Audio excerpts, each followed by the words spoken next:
Well, here we have one of the finest stories ever. Back from Kate DiCamillo. One of the, authors, not one of the actual author of Winn-Dixie. Winn-Dixie, the story about Opal and a dog named Winn-Dixie after a supermarket named Winn-Dixie. I love shouting out stuff a lot and making my breath go away. So I'm gonna have to do that a lot this episode because I love superheroes and all that kind of thing. I mean, sure, graphic novels are great things, but a blend of text and graphic novel is the most greatest thing that could have ever happened in the world of books. At least right there. Alright, let's start from the beginning. This is review. The next thing I have going to say is that Flora is this girl. Ulysses is also the name of the vacuum that vacuumed off the squirrel's fur, at least most of it, and is also the name of the squirrel after he got vacuumed and got done CPR by this lovely little girl named Flora who loves really Incondesto comic books. They are fake. They don't exist. Also, I think they should exist. The next thing I'm going to have to say is that Flora and Ulysses have the most illuminated adventures of all time. No, I'm not talking about Illumination, the creators of Despicable Me, Minions, and Rise of Gru. No, I'm not talking about them. I'm talking about Flora and Ulysses. They had the most illuminated adventures in the world. They were the most, criminal foiling days of their lives. In fact, the criminal and arch nemesis turned out to be a cat named Mr. Claus. Spelled with a K, not a C. Mr. Claus. And the cat got attacked, and then this happened. The squirrel came and smacked him up and threw him away upside down. Which is a very big insult for cats. Maybe it is one of the best insults to actually insult a cat. Well, sorry, Claude, I do not mean to insult you. I still love cats, also I still like squirrels. I know how you like to hunt squirrels, but I know you like to hunt birds better because they can fly up on the porch. Anyways, back to the topic. I'm just saying about this. Winn-Dixie and Flora and Ulysses, they seem to be one and for all one of the greatest stories that seem to be going on in the 20th century. 21st century. Correction. 21st century. And let me compare this. Winn-Dixie was named after a supermarket that he was found. Ulysses was named after the vacuum cleaner that vacuumed his fur off and gave him superpowers, arguably. Okay, maybe not that. Okay, that was kind of weird, the Ulysses part, but the Winn-Dixie part, that was also kind of normal, too.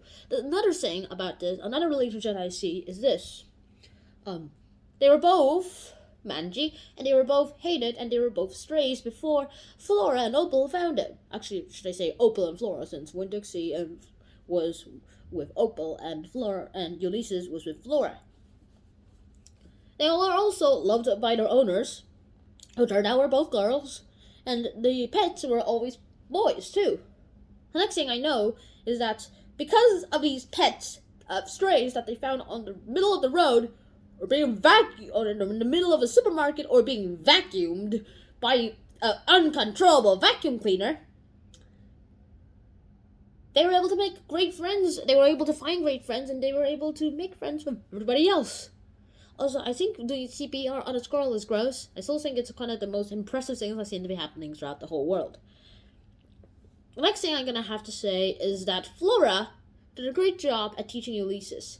Opal did a great job at teaching Winn-Dixie. In fact, it's because of them that they reunited lots of people. That they have made bonds between people. For Flora, it was to reunite family with friends, and the parents get together again without arguing at all.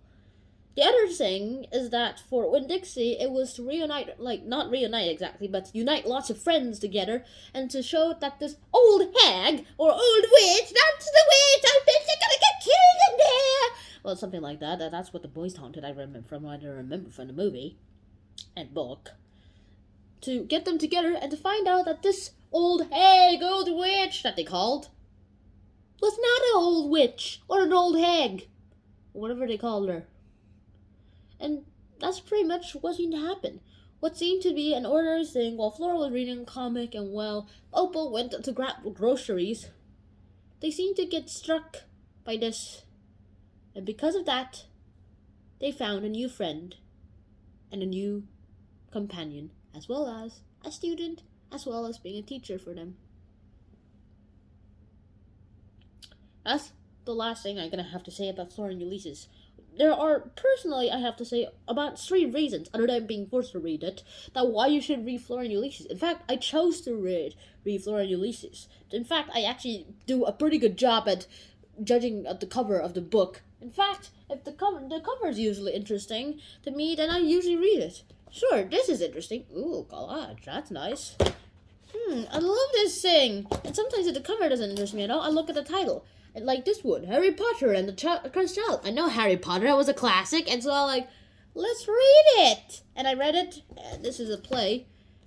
And it worked out great. In fact, FLORA and ULYSSES, the only reason I kind of read it is because of the cover. Incandesto! And the squirrel and Ulysses. Because those names were kind of familiar to me. Not Incandesto, of course, but FLORA, of course. And then I also read the author, and I was like, that sounds familiar. And I went in, and I found out she was the author of Winn-Dixie. I should remember that. Another reason why you should read this is because of the comics. The comic part. The illustrations are great too, but especially the parts where they draw it all in the comics. It's the great blend of text and graphic novel. In fact, it could probably be the most luminous blend of graphic novels and text. And the last reason why you would read this is the great lessons that you can take from here. Sure, you can learn to be friends with anyone, but you can't learn how to actually be like this, how to be like FLORA, without reading about FLORA. How to reunite your family, how to become part of the family who doesn't seem to love you, and how to get some sense into that whole woman who doesn't seem to love you. And so that is all I have to say for now. So, until next time, Shannon out. Peace. Read this book, read this book, read this book, read this book, read this book, read this book. Watch my Winn-Dixie episode on Hamden John. It's a few years old by now. See ya! Subscribe!